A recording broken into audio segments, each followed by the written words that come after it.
Então, já estamos no Facebook também, estamos aqui no Instagram. Então, tomando todas as precauções para a gente evitar, então, o contato mais próximo, né? Então, hoje, eu quis trazer para vocês um tema que surge muito no meu consultório e eu achei que seria importante a gente abordar aqui. A questão em o que é melhor, fazer uma mastectomia completa, né, uma mastectomia, ou fazer uma cirurgia conservadora com oncoplástica. Então, gente, eu achei importante a gente desfazer alguns mitos que são coisas que eu escuto com frequência. O primeiro deles é a crença de que se a gente retirar tudo, ou seja, a gente fizer uma cirurgia muito agressiva, de que a gente vai ter uma cura maior, de que a gente vai ter menos recidiva, menos chance de ter uma doença à distância. Então eu vejo muitas mulheres que chegam no consultório e estão com câncer, às vezes um tumor bem pequenininho, e elas chegam para mim e dizem: doutora, eu quero me livrar de tudo, eu quero tirar tudo porque eu vou me curar mais assim. Então essa é uma primeira crença que eu vou trabalhar esses conceitos com vocês, e uma segunda é de que, bom, se eu tirar as mamas e eu fizer uma reconstrução mamária, pronto, como se eu estivesse fazendo uma plástica. Gente, isso também é um mito e eu vou abordar na sequência. Bom, eu gostaria de trazer que, em primeiro lugar, assim, o câncer ele não é uma doença, eles são várias doenças que elas têm o mesmo nome, mas são doenças diferentes. Por quê? Os tumores de mama, eles têm perfis biológicos diferentes, ou seja, a gente tem pelo menos 4 subtipos assim que a gente coloca em grupos, que são tumores diferentes, e tem os tratamentos diferentes. Uns a gente faz químio, outros a gente faz hormônio, por aí vai. Além disso, a gente tem a questão de tamanho da doença. Eu posso ter um tumor agressivo e pequenininho, ou eu posso ter um tumor mais indolente e ele está avançado, a gente já detecta avançado. Então são parâmetros diferentes que vão impactar no nosso tratamento, na nossa escolha, a extensão. E por fim, a gente tem todas as características da paciente. Então, a idade, fatores demográficos. Então, por exemplo, assim, eu posso ter o mesmo tipo de tumor, o mesmo tamanho. Se eu tiver uma paciente de 35 anos, vai ser um tratamento. Se eu tiver uma paciente de 75, vai ser outro, tá?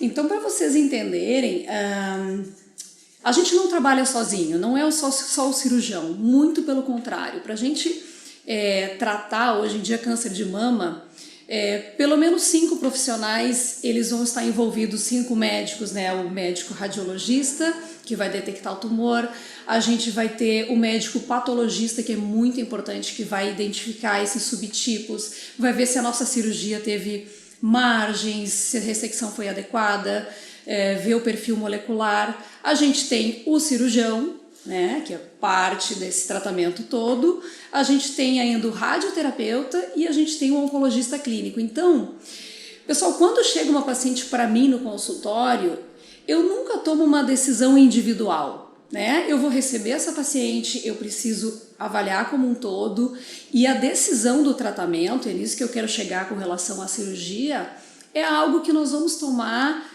em conjunto com uma equipe multidisciplinar e também discutir qual a melhor opção. Então vamos lá, fazer mastectomia ou cirurgia conservadora?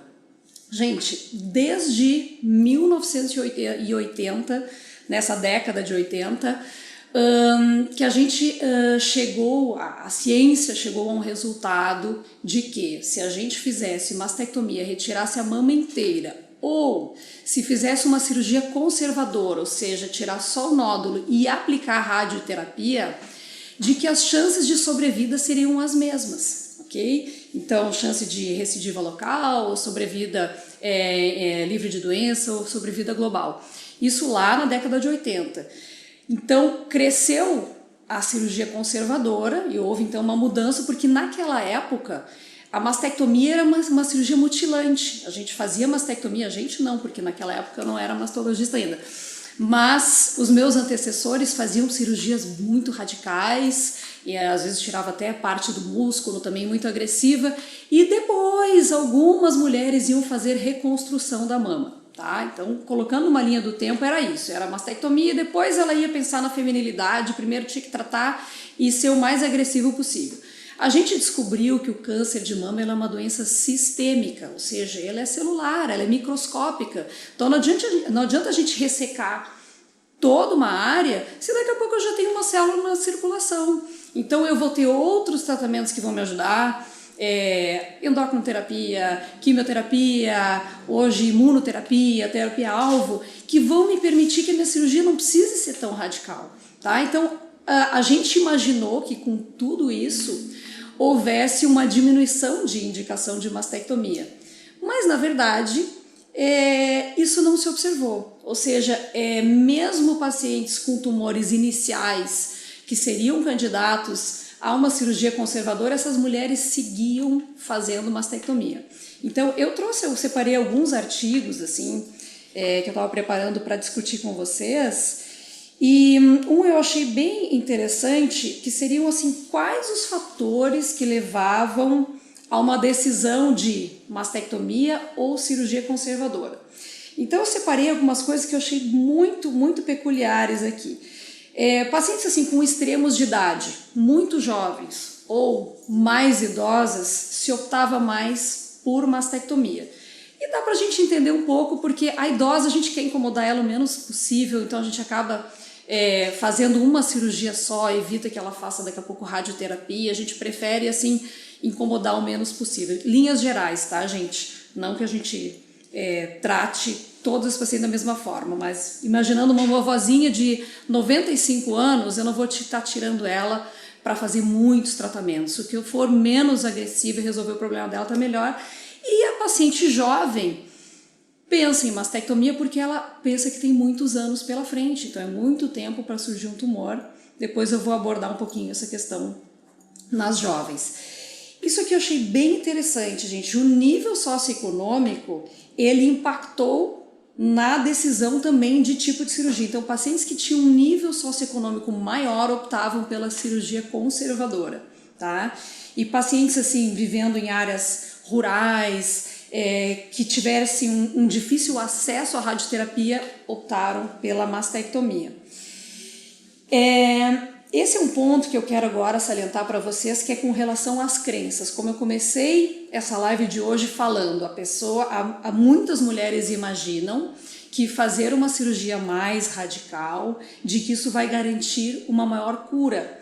E foi exatamente isso que esse estudo mostrou, que as pacientes que achavam que elas iam se curar mais, elas optavam pela mastectomia, e também pelo fator de daqui a pouco evitar a radioterapia, de fazer tudo de uma vez só. E quem pendia para o lado da cirurgia conservadora eram mulheres mais preocupadas com a sua imagem corporal, não somente com essa questão da cura, de se livrar do câncer, as que aceitavam mais recomendações médicas, as que entendiam que a sobrevida era equivalente e as que desejavam uma menor cirurgia. Eu já vou comentar tudo isso. Algo que fiquei inclusive surpresa. Avaliaram as decisões dos cirurgiões em indicar uma cirurgia ou não. Vocês sabem quem que indicava mais cirurgia conservadora? As cirurgiãs mulheres, tá?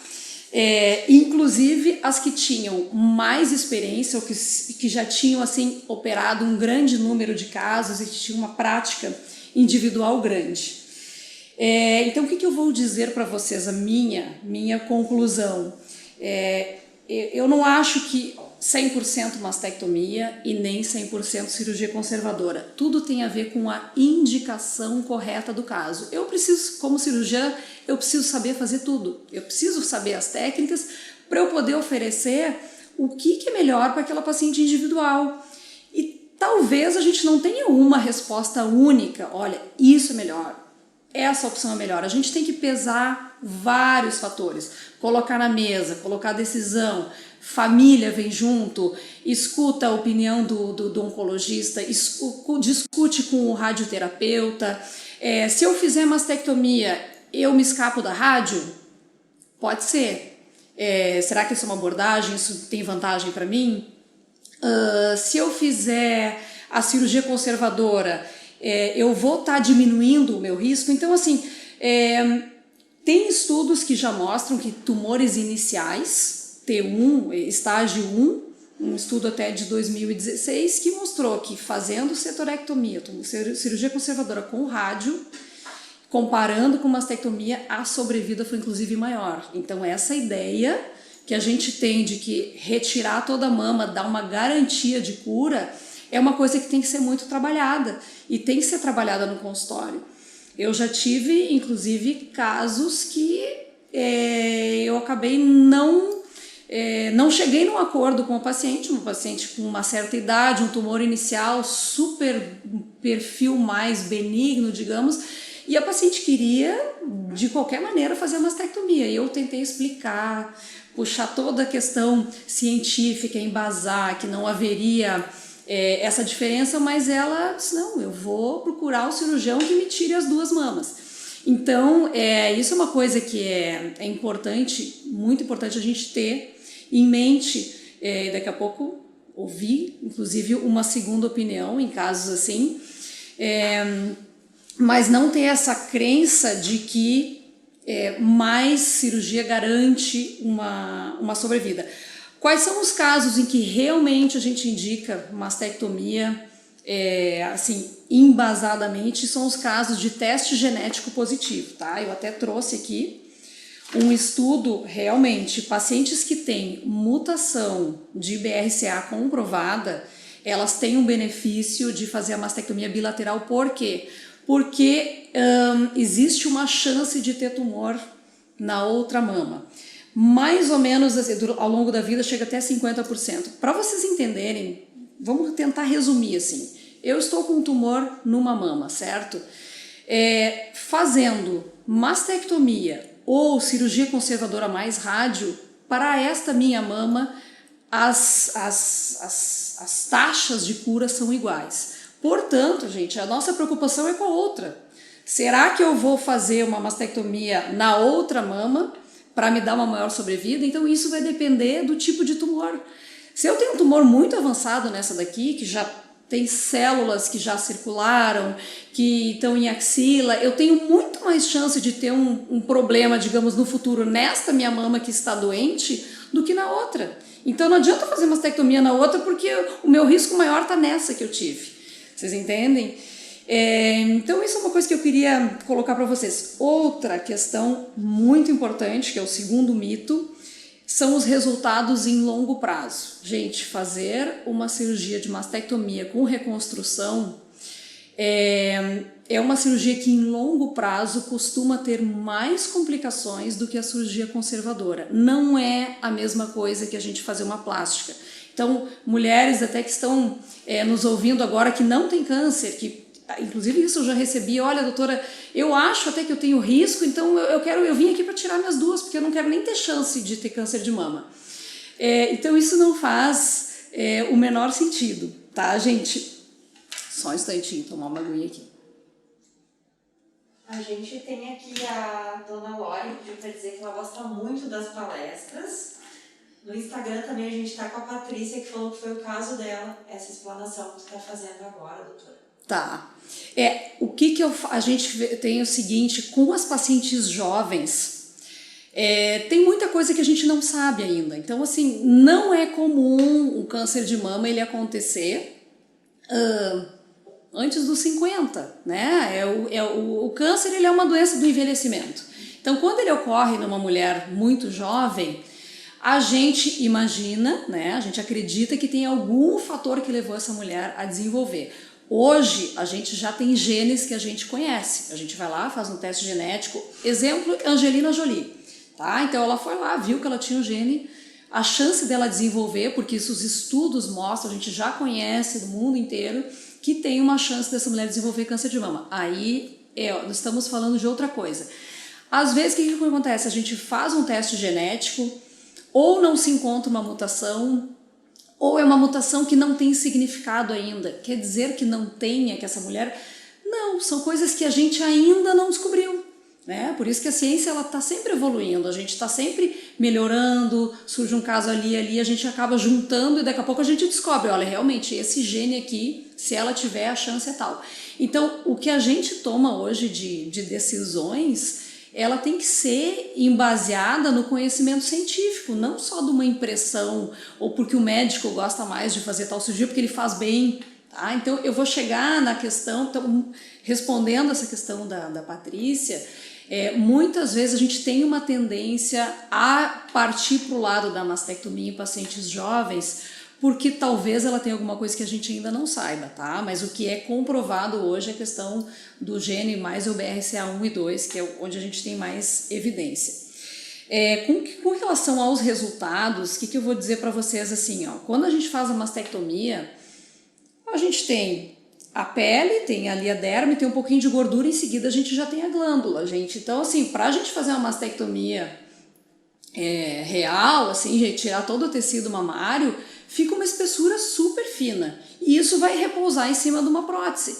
Então vocês imaginam que mesmo a mulher que coloca prótese por estética, para enfim, ter mais volume nos seios, essa prótese ela não é para sempre, ela não dura para sempre, ela vai ficar ali 10, 15, 20 anos talvez. Isso tendo todo um tecido mamário na frente para proteger. Vocês imaginam uma pele bem fininha, colocada, a gente coloca com todo cuidado embaixo do músculo para tentar dar mais uma proteção. Vocês acham que isso é um resultado que se mantém por anos a fio? Quantas vezes uma mulher de 40 anos, por exemplo, vai ter que fazer uma reintervenção para fazer algum ajuste? Uma contratura capsular pode ser quando o corpo da gente faz tipo de uma reação ao redor da prótese. Isso pode acontecer quando se coloca a prótese. Mas numa mama por estética, por exemplo, a gente tem toda uma camada protetora, a gente nem percebe tanto essa contratura. Numa mulher mastectomizada, um pouquinho de contratura a gente já vê uma deformidade.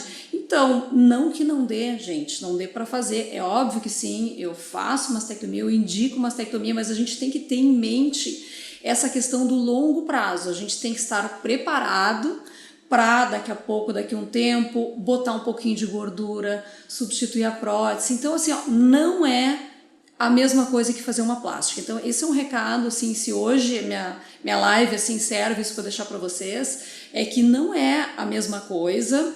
A gente está trabalhando com reconstrução, os tecidos são finos. Tem outras formas de reconstrução também, que são com retalhos, né? Tiram eventualmente uma porção do retalho abdominal, coloca na mama. Isso também não é isento de complicações. Tu pode ter uma complicação de parede abdominal, ou enfim. Então não são coisas para sempre. Olha, fiz e nunca mais me incomodei. Enquanto que daqui a pouco uma cirurgia conservadora passou, a mulher nunca mais talvez vai ter que mexer nessa mama. Então essa questão que eu queria deixar, eu acho que às vezes pode existir uma tendência do médico porque fica tão bom numa técnica e realmente hoje as próteses evoluíram, a gente faz um revestimento com gordura, a gente tem resultados impressionantes com reconstrução, tá? Mas acho que não dá para tirar de foco essa questão da indicação e dos resultados em longo prazo. Então, vamos abrir aí, tem algumas perguntas para a gente responder? Temos uma pergunta aqui, acho que é a resposta que foi dada agora. Se o caso da Angelina Jolie, se a opção dela é a mais segura para quem tem histórico de câncer de mama? Ótima pergunta. Então, assim, quem tem histórico chama muito atenção. Familiar de primeiro grau, olha, minha mãe teve, minha irmã teve, minha filha, então assim, familiar de primeiro grau, casos de câncer em pessoas jovens, enfim, tem vários casos, eu não vou entrar aqui em detalhes, mas quando existir essa suspeita tem que consultar com um especialista. O especialista, idealmente, a gente manda para um geneticista, quando a gente realmente acha que fecha, que tem uma suspeita, a gente procura fazer uma análise genética. Isso, se tiver indicação, inclusive, tem cobertura de alguns convênios de saúde, tá? E hoje também já é um exame que não é tão caro. Antigamente era muito caro, tinha que mandar para o exterior. Hoje esses exames eles já estão mais próximos da gente, então nos ajudam. E assim, de fato, se for que nem a Angelina Jolie, a gente tem inclusive mais ou menos até tabelas do benefício de idade, com qual idade eu vou fazer minha mastectomia. Doutora, eu tenho casos que eu acompanho, inclusive de masculino, feminino, que a paciente, nós estamos aguardando qual o melhor momento de fazer a intervenção, porque daqui a pouco eu disse, doutora, eu quero ter filho, quero engravidar e eu vou fazer a minha mastectomia depois. Ok, então não vamos esperar para ter filho lá com 40 anos, vamos tentar trazer essa maternidade para mais cedo e fazer a cirurgia. Então tem que ser bem indicado e tem que ser comprovado. A gente não faria uma cirurgia profilática só porque a pessoa acha que ela tem um risco sem ter nenhuma evidência. Eu, pelo menos, não faria. Eu jamais tiraria um órgão, né, um órgão que faz parte do corpo, porque a pessoa acredita que com isso ela vai... É a mesma coisa que a gente ir tirando, sei lá, ovário, tirar partes do corpo, porque um dia a gente talvez fosse desenvolver um câncer. Então, isso não faz sentido. Que mais? A Cláudia disse que ela passou pelas 2 cirurgias com a diferença de 18 anos de uma para outra. E aí ela explicou aqui, eu tive o primeiro aos 34 anos, fiz a cirurgia conservadora, fiz químio e rádio e 5 anos de tamoxifeno. Isso, e depois de 18 anos tive na mesma mama. Agora, após 7 anos, estou vendo colocação de gordura, aí eu acho que ela não conseguiu continuar. Então, gente, isso tem muito, essa decisão, ela passa por vários quesitos. Por exemplo, se a gente vai precisar fazer radioterapia, independente do tipo de cirurgia que eu vou fazer, se eu tenho um tumor agressivo ou já está na axila, que eu sei que eu vou precisar da rádio para me complementar, para me dar um controle local, enfim, dessa doença, isso já impacta na nossa decisão. Porque, por exemplo, a gente não costuma ter bons resultados de irradiar em cima de uma prótese, né? Isso pode fazer uma contratura capsular e a gente ter um resultado ruim. Ou às vezes eu preciso operar e em seguida, não posso perder tempo, eu já tenho que botar essa paciente em tratamento. Às vezes, com a cirurgia, já me aconteceu isso, de colocar expansor e aí não cicatriza. Eu já fiquei 4 meses no limite de uma paciente que não cicatrizava da cirurgia e eu não conseguia mandá-la para rádio, né? Então chegou um momento que eu tive que me sentar com ela e disse, olha, já tentamos, eu não vou abrir mão do teu tratamento oncológico por uma questão que é óbvio que é importante, que é a feminilidade, né? Toda essa questão assim da mulher se sentir bem, mas a gente tem que botar as coisas em prioridades. Primeiro lugar é o tratamento oncológico, é a cura. O que é melhor para curar? É melhor fazer rádio? Eu vou ter que fazer rádio? Então tá, vamos partir dessa premissa. Eu vou fazer radioterapia. Dentro disso, qual a melhor escolha? Tá? Então, assim, não é uma coisa que a gente decide a cirurgia. Isso são vários fatores, como eu disse, até localização do tumor. Puxa, eu tenho tumor central. Então, eu vou ter que tirar o bico do peito. Como é que eu vou reconstruir isso? Eu vou simetrizar com a outra? Então, assim, uma coisa que é tendência, que eu posso até dizer da minha própria experiência pessoal, de se a gente faz mastectomia de um lado porque tem indicação do tumor, se a gente não faz no outro, com o tempo as mamas ficam diferentes. Isso é fato, porque a mama onde a gente faz a mastectomia e bota a prótese, ela fica mais durinha, ela fica no lugar, e a mama contralateral, mesmo que a gente simetrize na hora da cirurgia, com o passar dos anos ela vai ter uma queda natural e a gente vai ter que fazer algum ajuste. Então, uma coisa que sempre eu tenho em mente também é a questão de simetria, né? A gente quer que a gente tenha um aspecto, né, harmônico. Muitas vezes, o que eu quero dizer para vocês hoje, que eu pendo um pouco mais na área da oncoplástica, ou seja, fazer uma cirurgia conservadora com a plástica junto, porque a gente tem resultados maravilhosos com relação à parte cosmética, com simetria. É uma cirurgia menos invasiva do que uma mastectomia. A mastectomia a gente tem que entrar embaixo do músculo, a gente descola músculo, tem chance de sangramento. Então ela é uma cirurgia pós-operatório mais doloroso.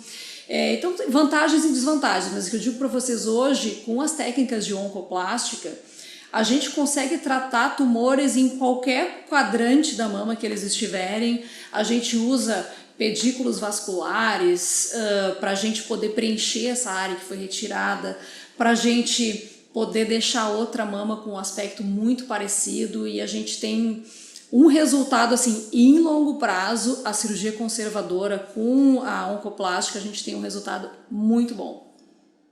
A Cris perguntou se a live fica gravada. Sim. Ela vai ficar no IGTV, né? E no nosso Facebook também. E depois vai estar disponível nos canais do YouTube do Instituto Cato. Certo.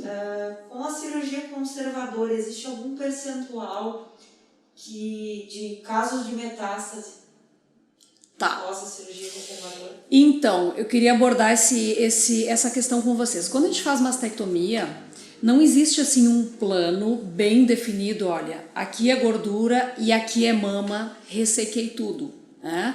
Às vezes a gente pode ter, por isso que a gente nunca diz que a chance de recidiva local é zero, porque mesmo que a gente faça mastectomia, alguma célula mamária ela pode ficar, inclusive bem perto da pele, porque não são coisas que a gente enxerga tudo visualmente, tirei tudo. Por exemplo, vou dizer um exemplo bem para vocês conseguirem enxergar.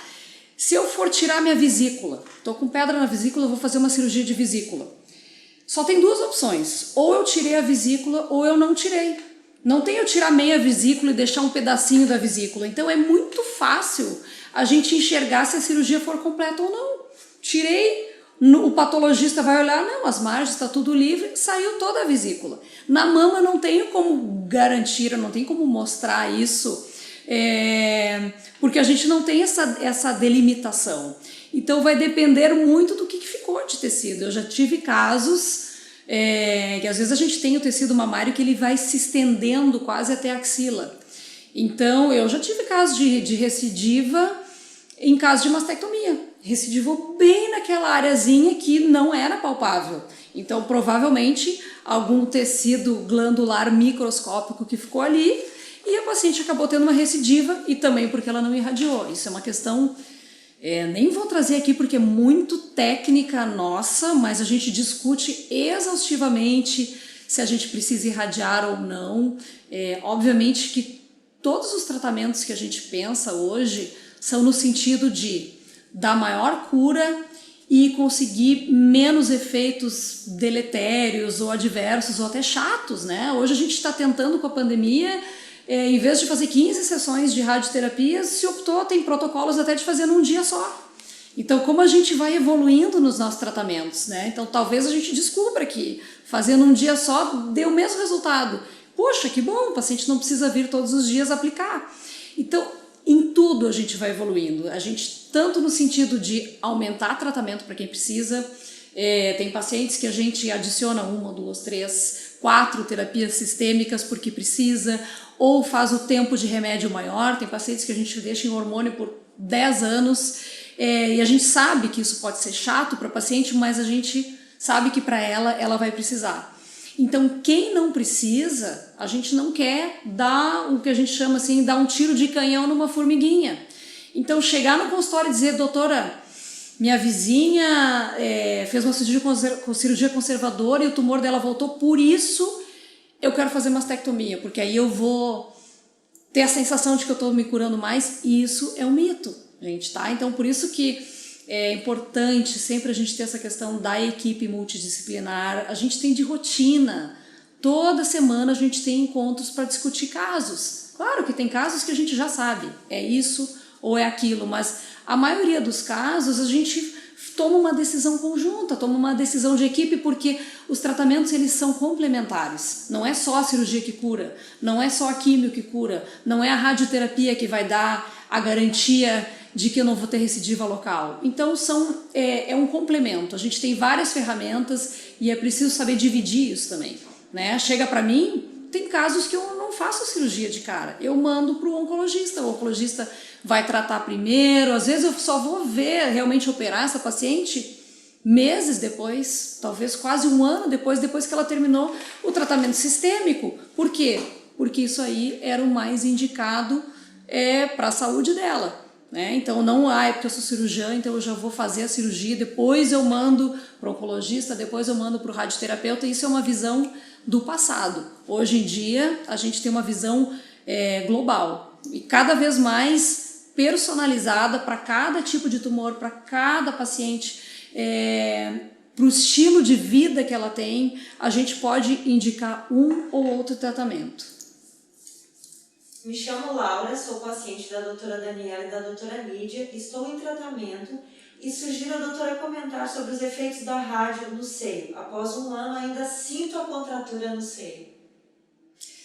Sim, este é um efeito, digamos, é um efeito secundário da radioterapia, e isso está muito ligado com a quantidade de tratamento que a gente tem que oferecer para essa paciente. Obviamente que a gente sempre tem em mente de dar o mínimo possível, mas tem coisas que são consequências. Por exemplo, se eu tenho uma axila positiva, eu tenho linfonodos axilares comprometidos e, por exemplo, faço químio e esses linfonodos não regridem, eu vou ter que esvaziar essa axila, gente. Essa mulher vai ter problema no futuro?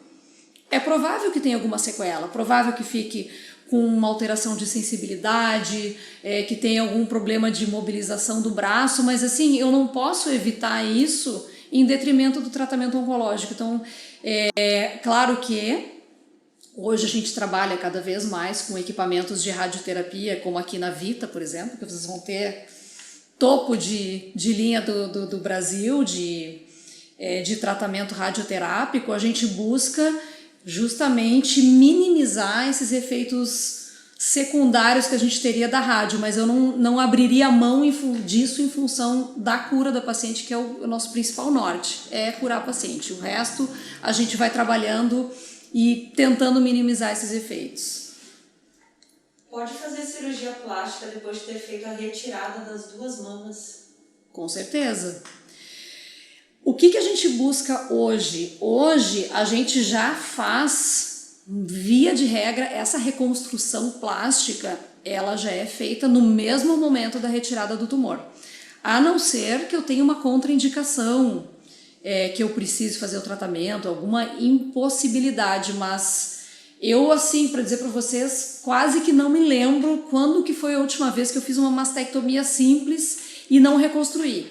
Talvez o caso de uma vovozinha, uma paciente assim muito idosa, né, que está até às vezes numa casa de repouso ou não tem nem convívio social, então óbvio que eu não vou oferecer uma reconstrução, um tratamento invasivo, tempo de cirurgia maior, mas assim, fora isso, a gente não tem nenhum limite de idade. Estando a mulher em condições que ela suporte uma cirurgia, eu não tenho por que pensar em não oferecer o melhor tratamento.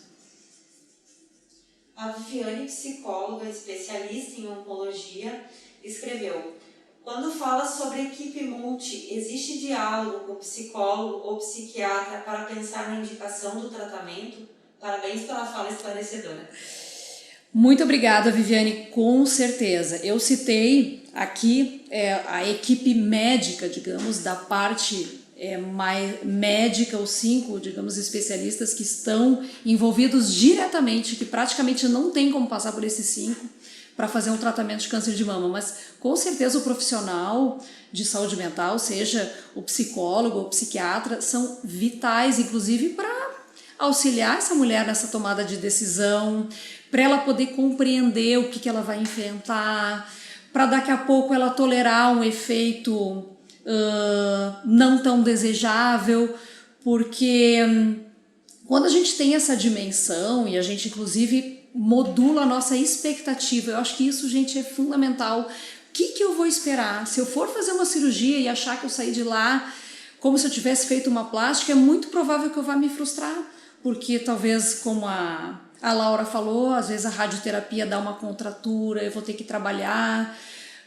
Então, com certeza, o profissional de saúde mental ele é super importante. Nós temos também na Kaplan um psiquiatra que atende aos nossos pacientes, às vezes uma terapia de grupo. Isso é super importante, nos ajuda muito, com certeza é válido. A Cris disse que ela teve um melanoma, então é certo que eu poderei ter outro tipo de câncer de mama, por exemplo? Não. Isso, a gente tem algumas síndromes que podem levar a múltiplos tumores, tá? Que a gente inclusive identifica e isso passa no nosso teste genético, mas para vocês entenderem, cada tipo de tumor ele tem um fator desencadeante. Por exemplo, o fumo, ele está ligado com o desenvolvimento de alguns tumores, isso a gente já sabe. Pulmão, com certeza, bexiga, mas não quer dizer que vai causar outros tipos, né? O que leva a uma maior chance de ter câncer de mama são outros fatores diferentes de outros tumores. Alguns têm a mesma, digamos, origem genética. Por exemplo, esse BRCA1 que eu falei para vocês, ele tem a chance de dar câncer de mama e câncer de ovário também, então a gente tem que estar atento a esses dois tipos de tumor. Mas, por exemplo, eu tive câncer de colo de útero, eu tenho chance de ter câncer de mama? Não tem nada a ver. O que causou o câncer de colo de útero provavelmente é um vírus associado com outros fatores, e o câncer de mama, fatores totalmente distintos, tá? Mas existem sim alguns genes que levam ao desenvolvimento de tumores em lugares diferentes. Nosso tempo está acabando, doutora. A gente tem vários recadinhos aqui, então só para lembrar, a Ângela pediu para avisar maravilhosos esclarecimentos, beijos. Obrigada. A Laura, obrigada pelo comentário sugerido, meu abraço e admiração por essa grande profissional que cuida da minha saúde. Obrigada, a Viane, Laura. amo uma profissional admirável. A Isadora disse, uma grande profissional. Parabéns a todos da Kaplan. A Patrícia mandou, né? Lugar de excelência desde a entrada na recepção. E a gente queria lembrar que na semana que vem nós temos a próxima live com o Dr. José Adolfo, psiquiatra, né? Então, muito importante. Vamos acompanhar, que tem muita experiência no assunto. Eu acho que tanto para quem já passou, para familiares, é importante a gente ter essa visão do psiquiatra e desse apoio todo. E lembrar que a gente vai estar disponível, todo esse conteúdo vai ficar disponível no IGTV para o pessoal e também no YouTube e na página do Facebook. Então tá, pessoal, foi um prazer participar aqui com vocês. Eu sei que o tempo é meio curto, mas foi bem bacana a experiência para mim, meio diferente esse formato, mas eu gostei muito e fico também à disposição de quem tiver depois dúvidas, quiser nos procurar, a gente tá aí. Um beijo grande!